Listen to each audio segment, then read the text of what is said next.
મન વાળ્યું વળે સદગુરુ વરથી, મન વાળ્યું વળે સદગુરુ વરથી, મન વાળ્યું વળે સદગુરુ વરથી, સદગુરુ વરથી નિજ અનુભવથી,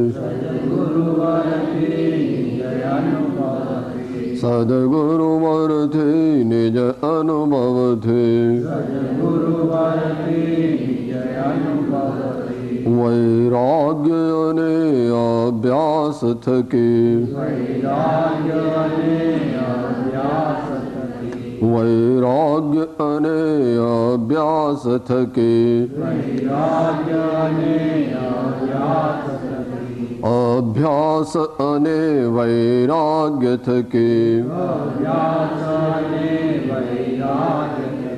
અભ્યાસ અને વૈરાગ્ય થકી,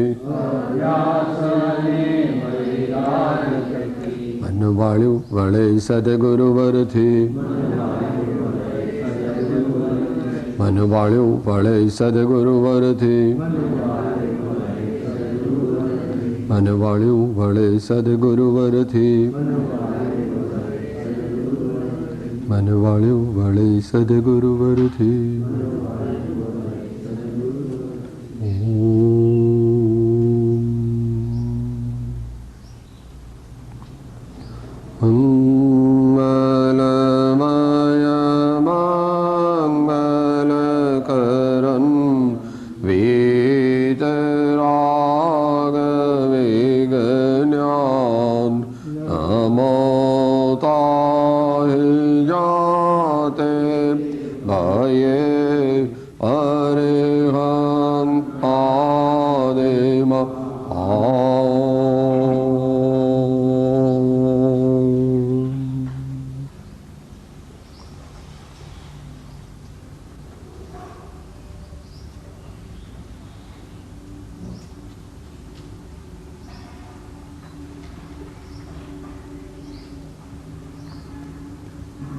સ્વાધ્યાયમાં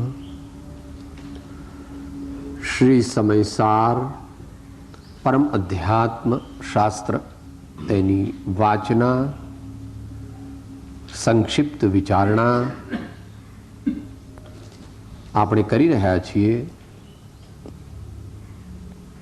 તેમાં 12મી ગાથા ઉપરના 4 કળશમાંનો આજે છેલ્લો કળશ લેવાનો છે.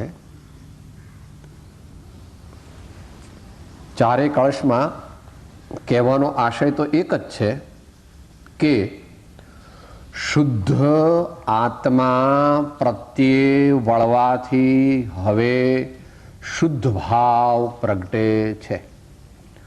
શુદ્ધ આત્મા, શુદ્ધ નય એવો પણ એક અર્થ લીધો છે અને શુદ્ધ ભાવ એવો પણ એક અર્થ લીધો છે. મૂળ ગાથામાં આચાર્ય દેવે નય શબ્દ નથી વાપર્યો. 25મા પાના ઉપર 12મી ગાથામાં મૂળમાં નય શબ્દ વાપર્યો નથી, પરંતુ ટીકાકાર ભગવાને વાપર્યો હોવાથી તેનો અર્થ અનુવૃત્તિથી એવો લેવામાં આવે છે કે શુદ્ધને અભેદ આત્માને બતાવે છે. એના તરફ જવાથી વિકલ્પો શાંત થાય, મન નિર્મળ થાય, ચિત્ત એકાગ્ર થાય અને અંદરમાં વળતું વળતું વળતું જ્યારે સ્વરૂપમાં લીન થાય, લીન થવાની વાત તો ઠીક છે, ટચ થાય તો પણ ચૈતન્ય ચમત્કાર પ્રગટે. તમે કહેશો કેવી રીતે સાહેબ? કેવી રીતે? કે ભાઈ જો 2 ચકમકિયા પથ્થર, આપણે નાના હતા ત્યારે રમતા હતા, 2 ચકમકિયા પથ્થર લઈને કોરા અને પછી એને આમ કરે, આમ કરે તો જરા આમ અથડાવાના પણ નહીં અને જરાક ન અડે પણ બરાબર અડવા જોઈએ. તો શું થાય સાહેબ? એકદમ તડકો પડે. એમ તડકો પડે. એમ જો આપણું ચૈતન્ય જે ચિત્ત વૃત્તિ છે એ બહારથી હટતી હટતી હટતી હટતી હટતી હટતી ભગવાન એક અખંડ જે અંદરમાં જ્ઞાયક ભાવ બેઠો છે એને અડે, એને ટચ થાય. જેટલો ટચ થાય એટલો અનુભવ પ્રગટે. આપણને બધાને મધ્યમ સુધી જ પ્રગટી શકે, કારણ કે આપણને સ્થિરતા એટલી બધી જેટલી મોટા મુનીશ્વરોને હોય એટલી બધી સ્થિરતા આપણને હોતી નથી. કે સાહેબ કેમ ન હોય? હું પ્રગટ કરી દઉં તો કે બહુ સારું.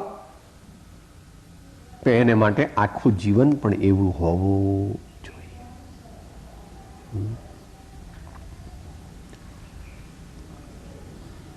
બાહ્ય જીવન બદલવાથી એમાં અંશે મદદ મળે છે.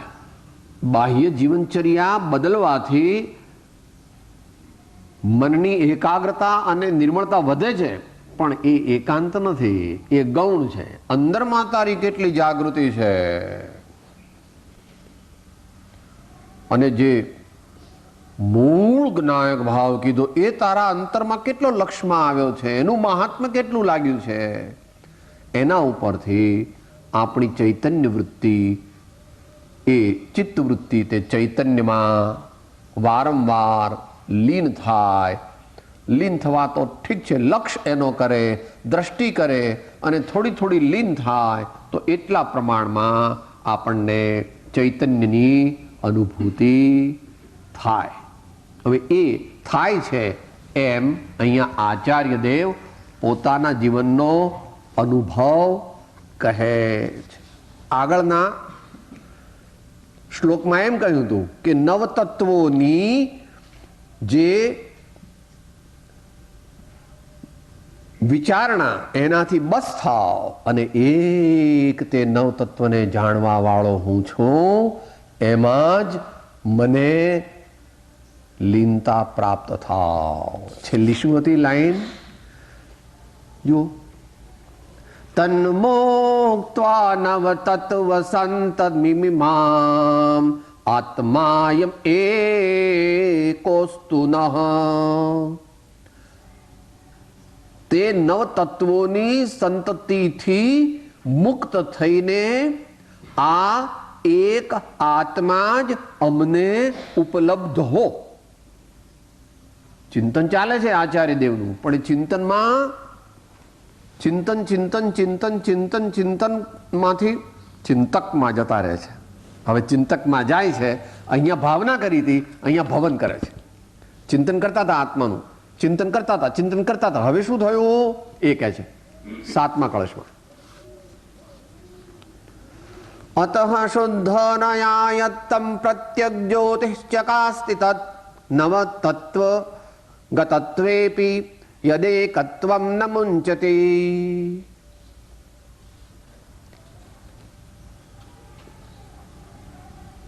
શું કહે છે? ત્યારબાદ એટલે પેલું ચિંતન ચાલતું હતું કે નવતત્વોની સંતતિ અમને હવે બસ થાવ અને એક આત્મામાં એકાગ્રતા પ્રાપ્ત થાવ એવી જે ભાવના પ્રાર્થના ચિંતના કરી હતી આચાર્ય દેવે, એનું હવે ભવન થાય છે. અહીંયા શું થયું?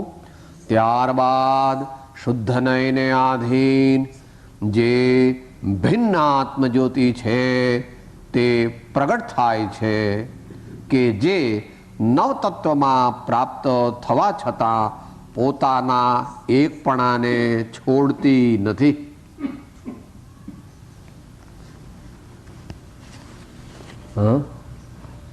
અનેકાંત આવ્યો. આગળની ગાથાઓમાં શ્લોકોમાં એ આવશે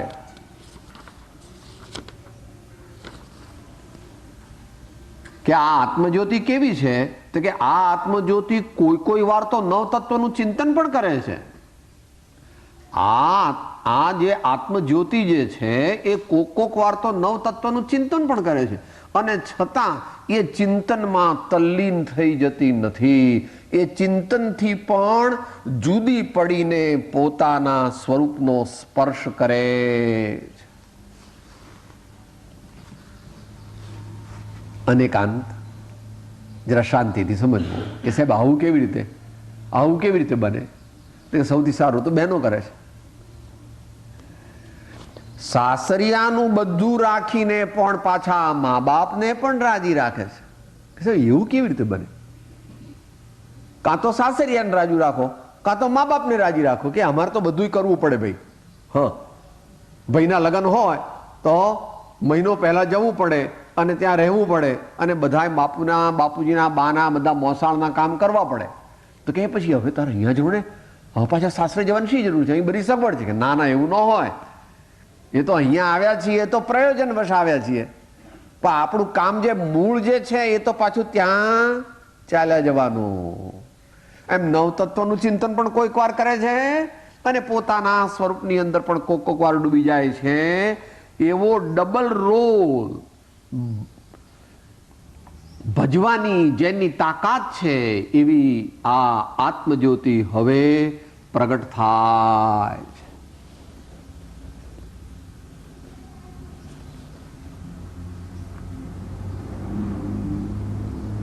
આમ તો તકલીફ ન પડવી જોઈએ. ભાઈઓ પણ એવી રીતે કરો છો ઘણી વાર. બહુ મોટા એક્ઝિક્યુટિવ્સ આપણે વાત કરીએ છીએ વારંવાર, 3, 4, 5 કામ એક સાથે કરે. હા, એ બે જાય, એક અહીંયા આમ મૂક્યો હોય અને બીજો હાથથી પકડે આમ. એક ઇન્ટરનેશનલ કોલ હોય, એક લોકલ કોલ હોય, અને પાછા અહીંયા ઇન્ટરવ્યુ લેવા બેઠા હોય અને પાછી પેલી સ્ટીનોટાઇપિસ્ટ પેલી બાજુ બેઠી હોય.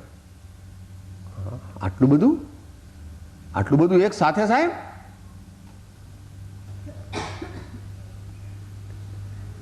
આ તો હજુ સામાન્ય છે. 8 અવધાન, 52 અવધાન અને 100 અવધાન પણ સાથે અંતરમાં રાખવાની શક્તિ, જ્ઞાન શક્તિ જ્ઞાનીઓને હોઈ શકે હોય. ઇતિહાસ એમ કે છે કે મુનિ સમય સુંદર સુરી હતા ને, જેમણે અધ્યાત્મ કલ્પદ્રુમ લખ્યું છે, એમણે 1000 અવધાન કર્યા હતા. મુનિ સમય સુંદર સુરી જેમણે અધ્યાત્મ કલ્પદ્રુમ લખ્યું છે, એમણે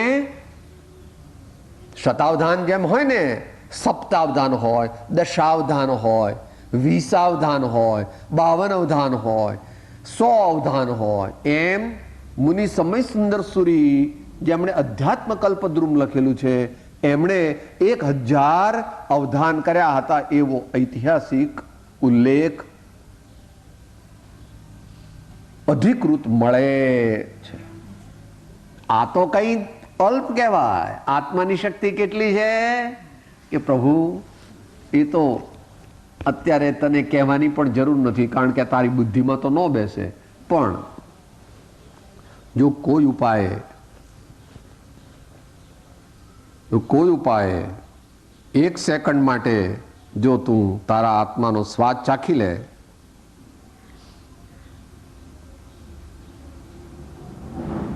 તો તને બધો અહેસાસ થઈ જાય.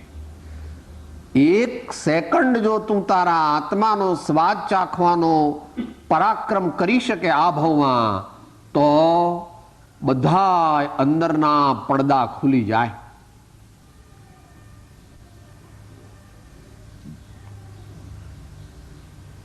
નરસિંહ મહેતા તો વળી સ્ટેપ બાય સ્ટેપ કહે છે. નરસિંહ મહેતા તો સ્ટેપ બાય સ્ટેપ કહે છે. આચાર્ય દેવ આગળ કહેશે સતતમ અનુભવામો અનંત ચૈતન્ય ચિહ્નમ. થોડા વખતમાં નરસિંહ મહેતા આમ વર્કઆઉટ કરે છે. પહેલો પિયાલો મારા સદગુરુએ પાયો, બીજે પિયાલે થઈ છું ઘેલે હરિનો રસ પૂરણ પાયો, ત્રીજો પિયાલો મારા રોમે રોમે વ્યાપ્યો. એમ કરીને છેક લઈ જાય છે. અને છેલ્લે શું કહે છે?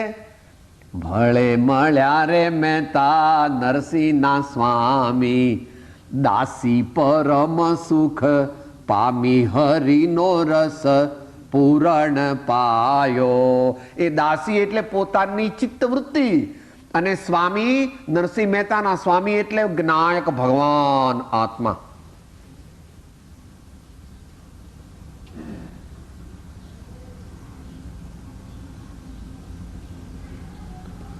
ચિત્તવૃત્તિ રૂપી દાસીને ચૈતન્ય રૂપી સ્વામી મળ્યા એટલે પરમ સુખને પામી, એમ શ્રી નરસિંહ મહેતા ભક્ત કવિશ્વર આપણને કહે છે. એવી આત્મજ્યોતિ કહે છે અમને અહીંયા પ્રગટ થઈ. જે નવ તત્વમાં પ્રાપ્ત થવા છતાં પોતાના એકપણાને છોડતી નથી. આત્માનું સ્વરૂપ વિતરાગ દર્શનમાં આવું બતાવ્યું છે કે નિગોદમાં જાય ત્યારે આત્મા આટલો નાનો પણ થઈ જાય, કેટલો? કોઈ ઇલેક્ટ્રોન માઇક્રોસ્કોપથી ન દેખી શકાય. અને એ જ આત્મા કોઈક વાર સંસારી અવસ્થામાં આખા એશિયા ખંડ જેટલો પહોળો પણ થઈ જાય. કેટલો મોટો? 4000 માઇલ. અને જ્યારે સમુદ્ઘાત કરે ત્યારે સમસ્ત લોક પ્રમાણ પણ થઈ જાય. કેવળી ભગવાન સમુદ્ઘાત કરે ત્યારે એમના આત્મપ્રદેશો આખા લોકમાં વ્યાપે છે. આ તો તારા આનંદ ખાતર મેં કીધું, તું માને કે ન માને એની સાથે કઈ વાંધો નથી હો ભાઈ, પણ આવો અચિંત્ય મહાત્મ્ય વાળો આત્મા છે એમ જો જાણવામાં આવે તો આ મારા સ્વામી બેઠા છે એ સાચા છે એમ લાગે. અત્યારે તો બેસતું નથી. રાજા હતા, શા માટે નકામું આ બધું પોતાનું રાજમહેલ ને બધી સાહેબી છોડીને ભૂખ્યા તરસ્યા રહેવાનું વનમાં? એવું તો કરાતું હશે કંઈ. જે કરવું હોય તે બેસો ને ઉપર એકલા રૂમમાં બેસો, લો ધ્યાન કરવા. હા, આવું બધું શું કરવાનું વળી? આપણે આપણી દ્રષ્ટિએ વિચારીએ છીએ. એ તો મોટા પુરુષ હતા. તો જેમ જેમ આપણો આત્મા નિર્મળ થાય, જેમ જેમ દેવગુરુ ધર્મની ઓળખાણ થાય, જેમ જેમ વિષય અને કષાયની પ્રવૃત્તિથી પાછો વળે, અને જેમ જેમ અંદરમાં પોતાના આત્માને જગાડે એટલે સાહેબ એ કેવી રીતે તમે કહો છો? સવારે તું ટેબલ ક્લોક હોય છે ને, એને પેલી ચાવી આપે, કેટલી આપે છે સાહેબ? ફૂલ આપી દેવાની એકદમ ટાક. પછી 24 કલાક આપણે એને કંઈ કરવાનું. આત્માને કેટલો જગાડવાનો? જગાડો. કેટલો? Maximum possible. સૌથી વધુ જાગે એટલો જગાડવાનો. ત્યારે આત્માનો અનુભવ એટલે સાક્ષાત મોક્ષ માર્ગ વિશેષપણે પ્રગટ થાય.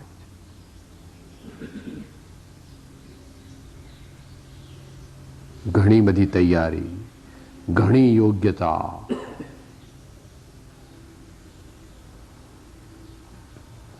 પ્રચુર તો એ મહામુનીશ્વરોને થાય છે. સામાન્યપણે નિર્ગ્રંથ છે, નિર્મોહ છે, વ્યાપારથી પ્રવિમુક્ત છે, ચૌવિધ આરાધન વિશે નિત્યાનુરક્ત શ્રી સાધુ છે. એવું ન કીધું કે સાહેબ સવારે ને સાંજે સામાયિક કરીએ છીએ. સાહેબ સવારે એકવાર સામાયિક કરીએ છીએ અને સાંજે એકવાર સામાયિક કરીએ છીએ. એવું આપણા માટે, એમના માટે નહીં કે સાહેબ એમના માટે હું. ચૌવિધ આરાધન વિશે નિત્યાનુરક્ત શ્રી સાધુ છે.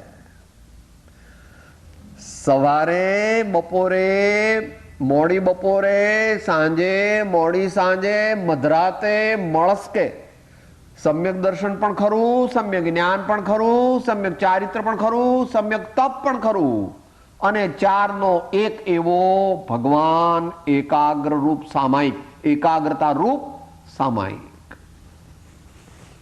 આપણી પ્રગતિ કેમ ધીમી ધીમી છે? કારણ કે આપણે મારે સાહેબ સવારે મેં આટલું કરી લીધું, પત્યું, હવે સાંજે પછી પાછો સાધના કરીશ. ઠીક છે, અત્યારે ઠીક છે, એટલી ન હોય સાધના. સાધના કેન્દ્રમાં રહીએ તો સાધના ઓછામાં ઓછી 6-8 કલાક તો થવી જ જોઈએ, મિનિમમ 8-10 કલાક થાય તો સારું, અને 12-13 કલાક થાય તો પ્રશંસનીય. પછી તારી એપ્ટિટ્યુડ પ્રમાણે તું કોઈ ભક્તિ વધારે કરે, કોઈ વાંચન વધારે કરે, કોઈ ચિંતન વધારે કરે, કોઈ સેવા વધારે કરે, અનેક પ્રકાર હોઈ શકે, પણ સાધનામાં સમય જવો જોઈએ. આત્માનું વિસ્મરણ વિશેષ થવું જોઈએ નહીં. આત્માનું વિસ્મરણ વિશેષ થવું જોઈએ.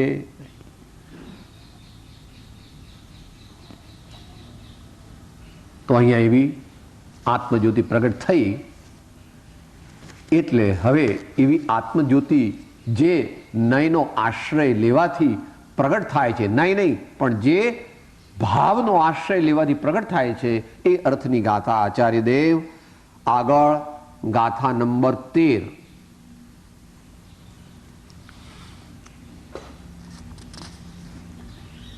31મું પાનું, સંસ્કૃત છાયા.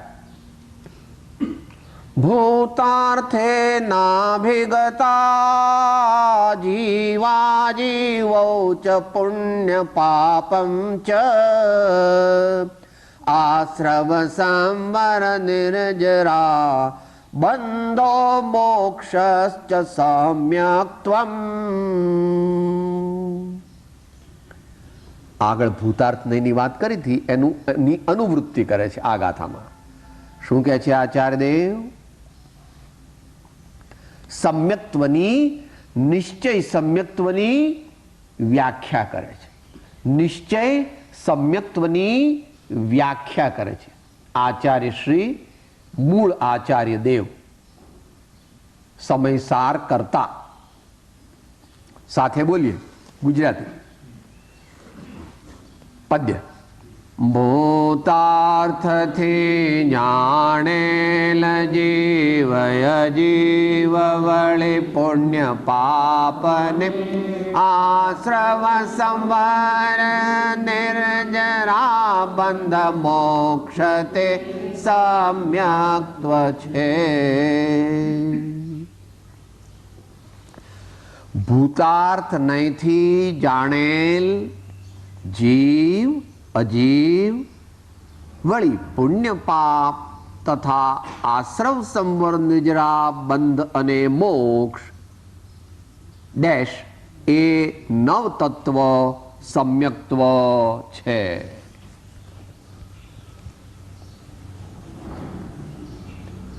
મોટા પુરુષ છે, આપણે ખ્યાલમાં આવે કે ન આવે? એકદમ ના આવે. બાળકને કહીએ કે આપણે ફરવા ગયા હતા તો દરિયો કેટલો હતો? તો કે મમ્મી આટલો મોટો હતો, આટલો મોટો હતો. એટલે 2 ફૂટનો, 1.5 ફૂટનો દરિયો, 1.5 ફૂટનો. શું કહે છે?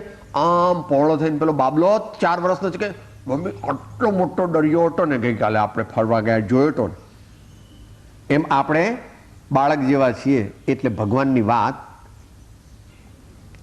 એમનો ભાવ, એમના શબ્દો તે પણ જાણવા અઘરા છે.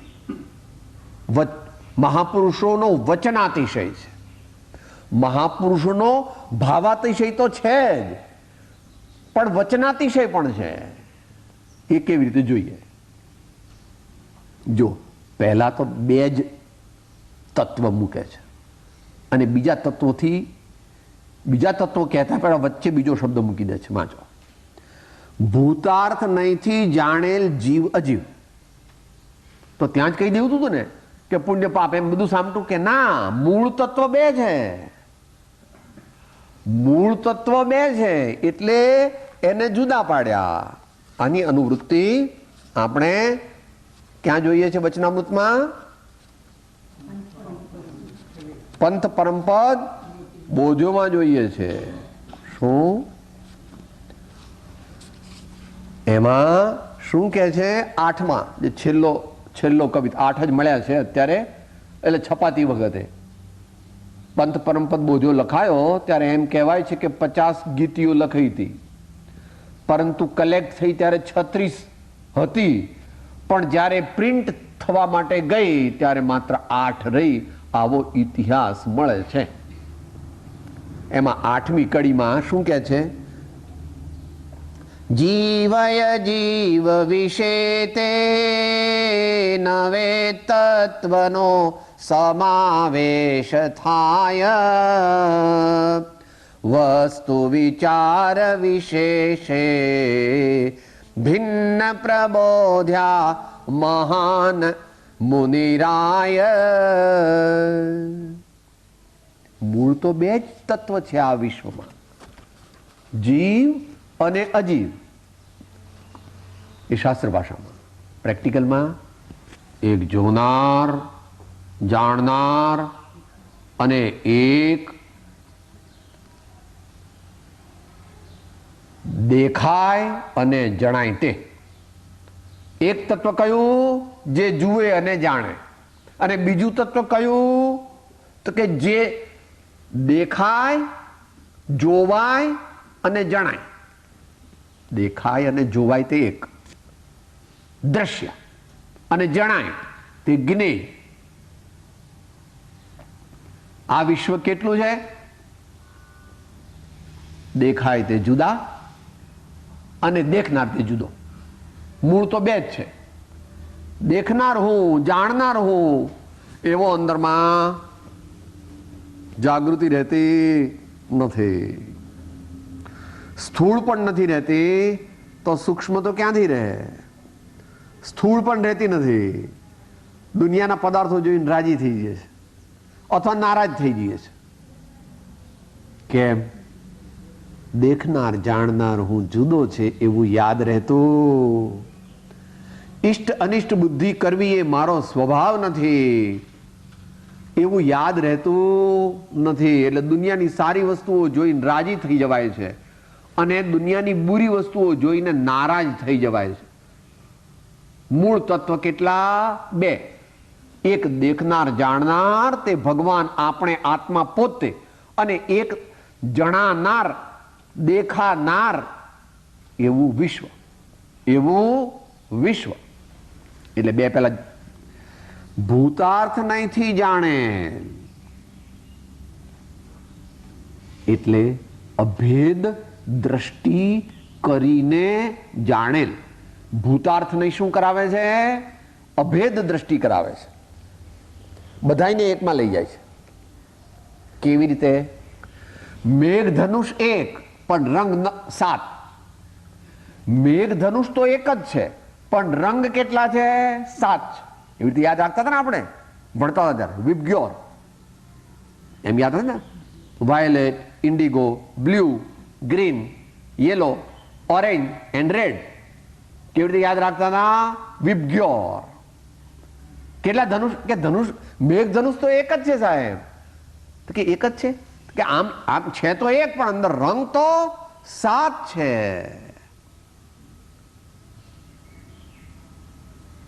ભગવાન આત્મા તો એક છે, પોતાનો આત્મા.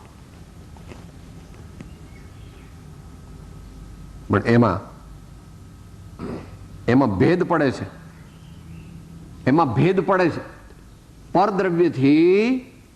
પરદ્રવ્યથી પ્રભાવિત થવાને લીધે આપણામાં પાપ થાય છે. એટલે આપણી અવસ્થામાં પાપ થાય છે, પુણ્ય થાય છે, અથવા આગળ આશ્રવ, બંધ, સંવર, નિર્જરા અને મોક્ષ. પણ એ બધી કોની અવસ્થા છે? એક આત્માની જ અવસ્થા છે. અહીંયા ભાવ લેવા.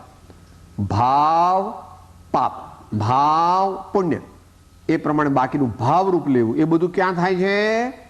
આત્માની વર્તમાન અવસ્થામાં. એ બધું ક્યાં થાય? આપણી વર્તમાન અવસ્થામાં. એને ગૌણકર કહે છે. અને અંદરમાં આવી જા.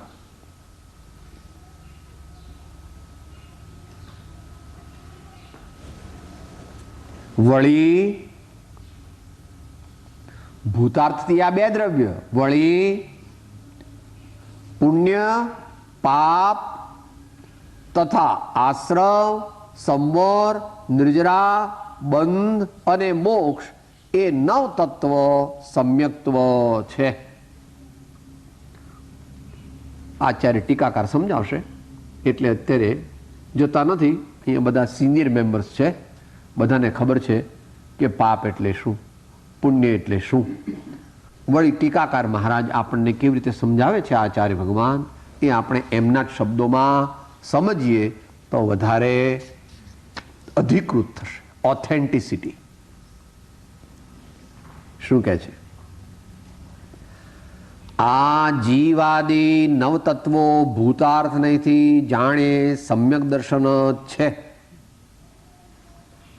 કારણ કે તીર્થની પ્રવૃત્તિ અર્થે અભૂતાર્થ નહીંથી કહેવામાં આવે છે એવા આ નવતત્વો જેમના લક્ષણ જીવ જીવ પુણ્યપાપ આશ્રવ સંવર નિરાબંધ અને મોક્ષ છે, તેમનામાં એકપણું પ્રગટ કરનાર ભૂતાર્થ નહીંથી એકપણું પ્રાપ્ત કરી શુદ્ધ નહીંપણે સ્થપાયેલા આત્માની અનુભૂતિ કે જેનું લક્ષણ આત્મખ્યાતિ છે તેની પ્રાપ્તિ હોય છે.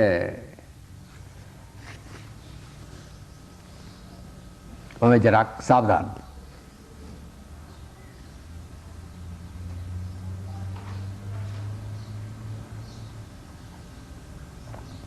શીરો છે, શીરો છે કે શીરામાં ચીકાશ હોય કે હોય કે કેમ હોય? કારણ કે શીરો જેનો બનેલો છે એવું અંદર ઘી છે. એ ઘી ક્યાં છે કે ઘી ને શીરો એકદમ મિક્સ થઈ ગયા છે. આમ તમને શીરો પીરસ્યો, એને આમ છરીથી કડક હોય અથવા તમારા હાથથી આમ કરીને કરી નાખો, બે ભાગ કરો અને પછી આ બાજુ ઓળો તો ચિકાશ ખરીને આ બાજુ ઓળો તો કેમ? શીરો ને ચિકાશ એટલે ઘી બંને એક રૂપ થઈ ગયા છે. જ્યાં જુઓ ત્યાં શીરામાં ઘી, ઘી ને ઘી, પણ એકલું ઘી નહીં. શીરામાં જ્યાં જુઓ ત્યાં ઘી, ઘી ને ઘી, પણ ઘી પણ ખરું, ગોળ એટલે ગળપણ પણ ખરું, અને પાછો લોટ પણ ખરો. એવું કેવું સાહેબ કે એનું નામ શીરો, જો બરાબર બનાવ્યો હોય તો. એમ પુણ્ય છે ને એમાં પણ આત્માનો અંશ છે. અહીંયા ભાવની વાત લેવી, દ્રવ્યની વાત નથી ચાલતી. પુણ્ય છે ને એમાં એક પુણ્ય કરનારો જ્ઞાયક છે, પણ કયો જ્ઞાયક? અજ્ઞાની જ્ઞાયક. અજ્ઞાની જીવ, અજ્ઞાની જીવ પાપ કરે છે, અજ્ઞાની જીવ પુણ્ય કરે છે. તો કે સાહેબ એને એનો અપરાધ થાય કે થાય અપરાધ? જ્ઞાની કે અજ્ઞાની કોઈ પણ પાપ કે પુણ્ય કરે તો એને બંધ થાય જ. કે સાહેબ પણ જ્ઞાનીને બંધ થાય એવું તમે કહો એ બરાબર નહીં. એમ જ છે, જ્ઞાની પણ પુણ્ય કરે એટલે પુણ્યનો ભાવ કરે તો એને પણ બંધ થાય, અને પાપ કરે તો એને બંધ થાય, અને કઈ ન કરે, પુણ્ય પાપ ભાવ ન કરે એવા સાતમા ગુણ સ્થાનમાં જતો રહે. ચરણાનુયોગમાં બુદ્ધિપૂર્વક કોઈ પણ પાપ પણ ન કરે, પુણ્ય પણ ન કરે, એનું નામ કયું ગુણ સ્થાન? સાતમું. આમ તો ચોથા, પાંચમા, છઠ્ઠામાં પણ એવું થાય છે, પણ અલ્પ પ્રમાણમાં થાય છે. ચોથા, પાંચમા અને છઠ્ઠા ગુણ સ્થાનમાં પણ પાપ પુણ્યનો બુદ્ધિપૂર્વક અભાવ અનુભવ વેળાએ કરે છે, પણ ચોથા, પાંચમા ગુણ સ્થાનમાં એ શક્તિ મર્યાદિત છે. સાતમામાં કે સાહેબ એવું કેમ કહો છો? કારણ કે એ ભગવાન સમજાવે છે, આપણા જ્ઞાનનો વિષય નથી. કારણ કે તે મુનિ મહારાજે અનંતાનુબંધીનો, અપ્રત્યાખ્યાનનો, પ્રત્યાખ્યાનનો, સ્થૂળ સંજ્વલન ચારેનો વ્યુચ્છેદ કરી નાખ્યો. માત્ર સંજ્વલન કશાય રહ્યો એટલે તે મુનીશ્વર ભગવાનના આત્મામાં બુદ્ધિપૂર્વક કોઈ પાપ કે પુણ્ય થતા અને તેમને કેવડી કહો તો પણ વાંધો નહીં, કારણ કે આટલી વારમાં કેવડી થઈ જાય. સાતમા ગુણસ્થાને હોય એમને યોગ્ય દ્રવ્ય ક્ષેત્ર કાળ ભાવ મળે ક્યારે થાય કે એ તો આપણા જ્ઞાનનો વિષય નથી. એવું કથાના યુગમાં આવે છે કે નહીં?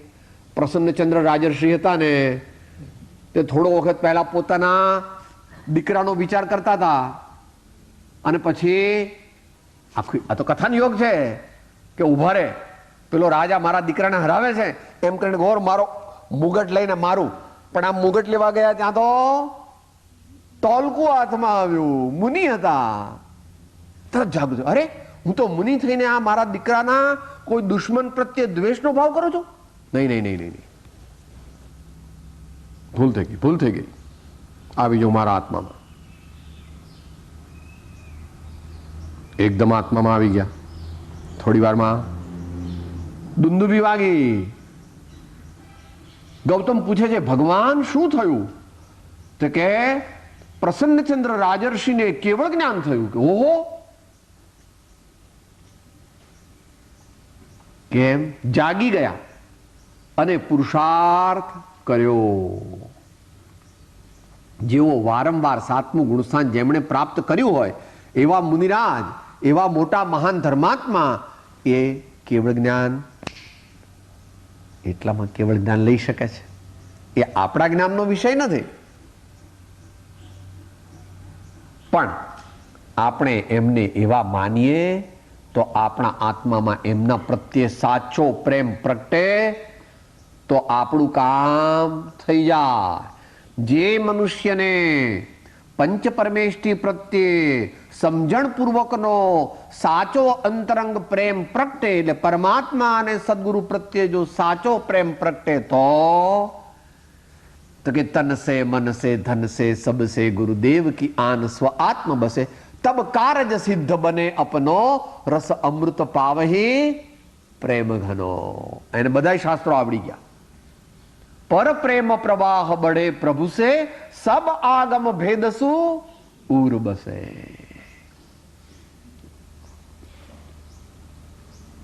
તો અહીંયા કહે છે કે પાપ કરનાર જીવ છે, પુણ્ય કરનાર જીવ છે.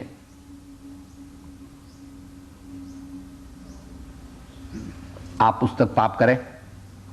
ન કરી શકે. કેમ ન કરી શકે? એ અચેતન છે, એ જીવ નથી, અજીવ છે.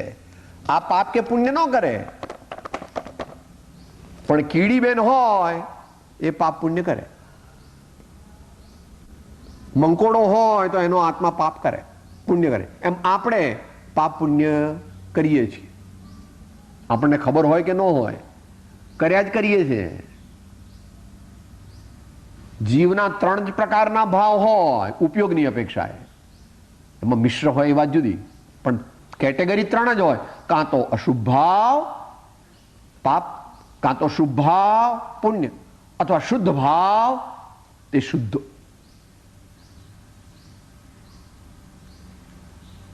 અને એનું મિશ્રણ પણ હોય. એનું all permutations combinations can also exist. તો આમાં હવે કરવાનું શું છે? આમાં આ નવ તત્વ કેમ નિશ્ચય સંયુક્ત પ્રગટ કરાવ્યું? એને જીવ ઇન્ટુ ઇન્વર્ટેડ કોમા અજીવ. આ ટોપી મારી છે, આ મોટર મારી છે, આ પેન મારી છે, આ કફની મારી છે, એટલે અજીવ રૂપ થયો.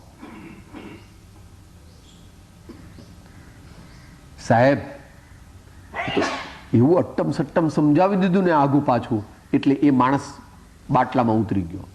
એટલે શું થયું? અસત્ય રૂપી પાપ ભાવ રૂપી એ જીવ થયો. એવી રીતે ભગવાનની બહુ ભક્તિ કરી, ભગવાનની બહુ ભક્તિ કરી તો કે પુણ્ય ભાવ રૂપ થયો.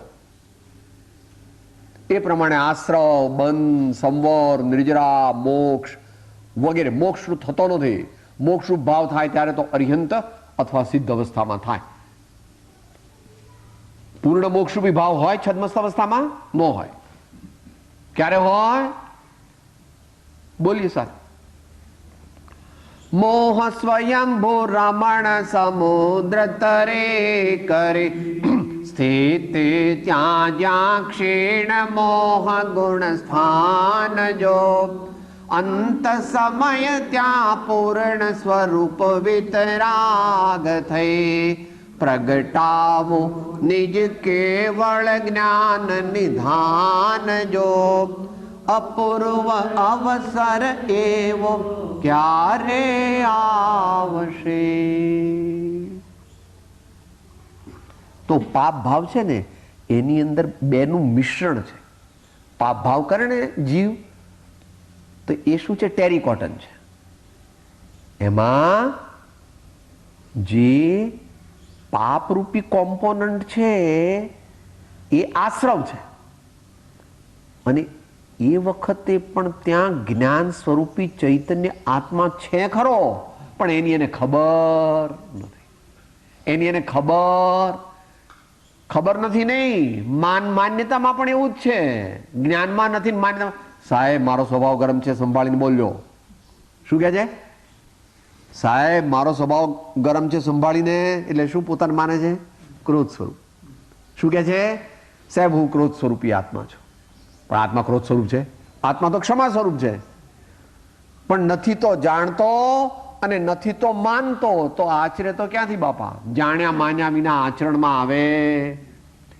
જાણ્યા માન્યા વિના સાચું આચરણ બની શકે નહીં. તો જીવ ઇન્ટુ ઇન્વર્ટેડ કોમા બધાય ભાવ લેવા, એ જીવને મુખ્ય કરે એનું નામ સમ્યક્ત્વ. જીવ ઇન્ટુ પાપ, જીવ ઇન્ટુ પુણ્ય, જીવ ઇન્ટુ સંવર, જીવ ઇન્ટુ સંવર નિર્જરા, મોક્ષ બધું. પણ જ્યારે મોક્ષ થાય ત્યારે તો સમ્યક્ત્વ પરિપૂર્ણ થઈ જાય. મોક્ષ રૂપી પર્યાય પ્રગટે ત્યારે સમ્યક્ત્વ જુદું રહેતું નથી. કહેવાય ખરું કે ભગવાનને ક્ષાયિક સમ્યક્ત્વ છે, એ શાસ્ત્ર પદ્ધતિ છે કે સાહેબ ભગવાનને સમકિત હોય. અરે ભગવાનને સમકિતય નથી ને ભગવાનને સમ્યક જ્ઞાનય નથી ને ભગવાનને સમ્યક ચારિત્રય નથી. ભગવાન તો ભગવાન છે. ભગવાન તો ભગવાન છે. ભગવાનને તો શું છે એ વર્ણન કર્યું એમનું. પરિપૂર્ણ જ્ઞાને પરિપૂર્ણ ધ્યાને પરિપૂર્ણ ચારિત્ર બોધિત્વ દાને નિરાગી મહાશાંત મૂર્તિ તમારી પ્રભુ પ્રાર્થના શાંતિ લેશો અમારી. તો આ તો વચન યોગથી કીધું, પણ આ કઈ ભગવાનનું આખું વર્ણન નથી. એ તો આપણા જેવા માટે કે ભગવાનનું ધ્યાન કેવી રીતે કરવું. તો કે પરિપૂર્ણ જ્ઞાન વાળા તે ભગવાન, પરિપૂર્ણ ધ્યાન વાળા તે ભગવાન, પરિપૂર્ણ ચારિત્ર વાળા તે ભગવાન.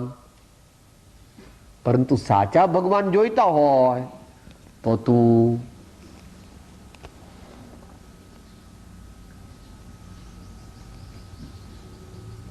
ભક્ત ભક્તિ અને ભગવાન એક થઈ જાય, એ દશા પામવી. એનું નામ સમયસારનું ફળ. સમયસારનું ફળ શું? ધ્યાતા ધ્યાન ધ્યેય ગત કામ હું સેવકને હું છું સ્વામ. ધ્યાતા ધ્યાન ધ્યેય ગત કામ હું સેવકને હું છું સ્વામ. દર્શન જ્ઞાન રમણ એકતાન કરતા પ્રગટે અનુભવ. અહીંયા 3 ને બદલે 9 લીધા. 9 ને એકરૂપ કરી નાખ્યા તો નિશ્ચય સંકિત પ્રગટ્યું. 9 ને એક કરી નાખ્યા. 9 એટલે મોક્ષ તો ન આવે એમાં, પણ મોક્ષનો અંશ આવે. કે સાહેબ સમકિતિ મુક્ત કહેવાય કે સમકિતિ મુક્ત ન કહેવાય, પણ સમકિતિ અંશે મુક્ત કહેવાય કે ન કહેવાય. શપથ પત્ર શું કહે છે? શ્રદ્ધા અપેક્ષાએ કેવળ જ્ઞાન થયું છે, મુખ્યના હેતુથી કેવળ જ્ઞાન વર્તે છે, ઈચ્છા દશાએ કેવળ જ્ઞાન વર્તે છે, વિચાર દશાએ કેવળ જ્ઞાન વર્તે છે. એટલે અંશે કેવળ જ્ઞાન. જો થોડો ખ્યાલ આવ્યો હોય તો પાપ આપણે સર્વથા પાપરૂપ થવું નહીં, પુણ્ય સર્વથા પુણ્યરૂપ થવું નહીં. અત્યારે સમયસર વાંચીએ છીએ તો વાચના કરીએ છીએ, આત્માને રાખીને વાચના કરવી,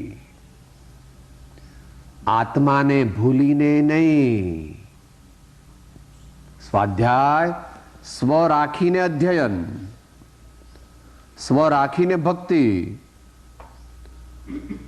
સ્વ રાખીને બીજા પુણ્ય ભાવ, સ્વ રાખીને સેવા, સ્વ રાખીને દાન, સ્વ રાખીને બ્રહ્મચર્ય.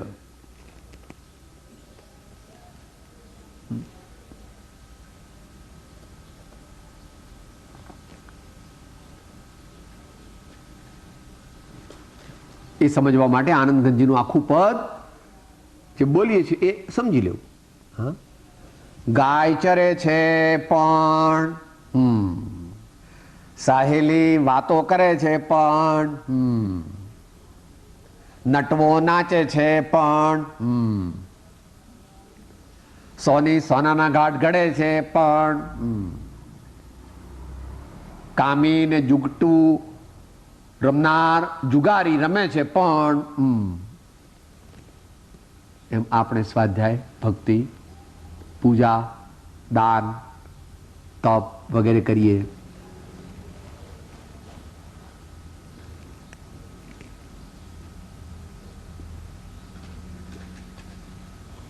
મોટા પુરુષો આવી રીતે પોતાના આત્માને જગાડતા. ભરત ચક્રવર્તી એક જમાનામાં ને રામજી બાપા આ જમાનામાં. ભરત ચક્રવર્તી કહેતા, ચેત ભરત ચેત, કાળ ઝપાટા લેત. એટલે તું આત્મા છો એમ ભૂલ નહીં. ગુરુદેવ નાનક શું કહે છે? સત શ્રી અકાલ. શું કહે? સત શ્રી અકાલ એટલે એવો સત ત્રિકાળ આત્મા છે કે અકાળ છે. અકાળ એટલે શાશ્વત આત્મા છે, તે નિત્ય છે, એને પામી ગયા. એનું નામ સત શ્રી અકાલ. મૃત્યુંજય, જ્ઞાનીઓએ મૃત્યુ પર વિજય પ્રાપ્ત કર્યો. એમ ભરત ચક્રવર્તી કહે છે, હે આત્મા તું અજર અમર છો. એમાં રામજી બાપા કહેતા, હે રોમલા તું આત્મામાં સો કે નહીં, હે રોમલા તું આત્મામાં સો કે નહીં, હે રોમલા તું આત્મામાં સો કે નહીં.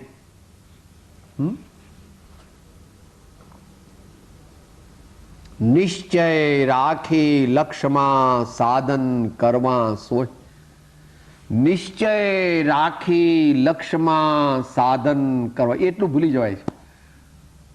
સાધન તો બહુ કરીએ છીએ, પછી પૂજા એટલે પૂજા વળી. તમે પાછું બીજું વચ્ચે હું લફરું લાવો છો? હા, પૂજા, હું પૂજા કરું છું, બસ હું ભક્તિ કરું છું, હું સ્વાધ્યાય કરું છું. બાપા પ્રભુ તું આત્મા છો. ભક્તિ કરવી તે તારો સ્વભાવ નથી. ભક્તિ કરવી એ હાલ તારું કર્તવ્ય છે, પણ એ તારો સ્વભાવ. સ્વાધ્યાય કરવો આત્માનો સ્વભાવ નથી, પણ સ્વ અધ્યયન કરવું તે આત્માનો સ્વભાવ. દાન દેવું એ આત્માની ફરજ છે, સાધક આત્માની. પણ દાનમાં અટકી જવું એ આત્માનો સ્વભાવ નથી. ટ્રિકી છે. આનામાં નહીં કાન કે સાહેબ કાલથી હવે દાન કરીશ જ નહીં, ભક્તિ નહીં કરું, સ્વાધ્યાય નહીં કરું. શું કરીશ પેલા? શું કરીશ? અનુભવમાં રહી શકે એમ છીએ આપણામાંથી કોઈ? માટે એ ઉપાય નથી. માટે એ બધું કરવું જ પડે. માટે જ્ઞાની ગૃહસ્થને માટે ભગવાને કીધું, ભગવાનની ભક્તિ કરવી, સંતોની સેવા કરવી, સ્વાધ્યાય કરવો, યથાશક્તિ સંયમ અને તપ કરવું અને દાન દેવું. એ જ્ઞાની ગૃહસ્થની પણ ફરજ છે, જ્ઞાની ધર્માત્માની પણ ફરજ. અને મુનિ હોય તો એને 6 આવશ્યક કીધા: શિષ્યોને ભણાવવા, પોતે ભણવું, વ્રત લેવા, વ્રત આપવા, જે પણ પોતાને યોગ્ય હોય તે બધું કરવું. પણ એમાં અટકવું નહીં, એમાં અટકવું. તો આવું દરેક જગ્યાએ સમજી લેવું. પાપ કરે પરંતુ આગળ ચેતી જાય તો પાપ આટલું જ થાય અને ચેતના મોટી થઈ જાય. ચેતના, ચેતયતા, ચેતયતા. બહુ આગળ છેલ્લે મોક્ષ અધિકારમાં ને સર્વ વિશુદ્ધ જ્ઞાન અધિકારમાં કહેવાના છે. એ આપણે અંત મંગળ બોલીએ. ભેગા થાય. એ જીવ કેમ ગ્રહાય છે પ્રજ્ઞા વડે, પ્રજ્ઞાથી જેમ જુદો કર્યો તેમ ગ્રહણ પણ પ્રજ્ઞા વડે. હવે આગળ પૂછે છે કે સાહેબ પ્રજ્ઞા વડે કેવી રીતે ગ્રહણ કરવું? તો કહે છે કે જે દેખનારો તેજ હું, જે જાણનારો તેજ હું, જે ચેતનારો તેજ હું, એમ અંદરમાં ધૂન લગાવવી, આત્માને આગળ રાખવો. હું આ બધું નાટક ચાલે છે એનો હું જાણનાર છું. શરીર તે પણ પરદ્રવ્ય છે અને વાણી તે પણ પરદ્રવ્ય છે. દેવ ગુરુ ધર્મ તે પણ તત્વ દ્રષ્ટિએ જોતા પરદ્રવ્ય છે. અને હું જે ચિંતનમાં જે વિચારો આવે છે તે પણ શુદ્ધ નિશ્ચય નહીંની અપેક્ષાએ અટકવાનું નથી. એ પ્રમાણે ભેદ જ્ઞાનનો સૂક્ષ્મપણે અભ્યાસ કરતા આત્મા તરફ વળાય છે. એ કળશ અંતમંગલ રૂપે બોલીએ. મૂળ ભેદ વિજ્ઞાનતઃ સિદ્ધા સિદ્ધાયે કિલ કેચન અસ્યૈવા ભાવતઃ બદ્ધા બદ્ધાયે કિલ કેચન. સદગુરુ પરમ કૃપાળુ ત્રિલોકના સબ સંતન કી જય. આનંદ.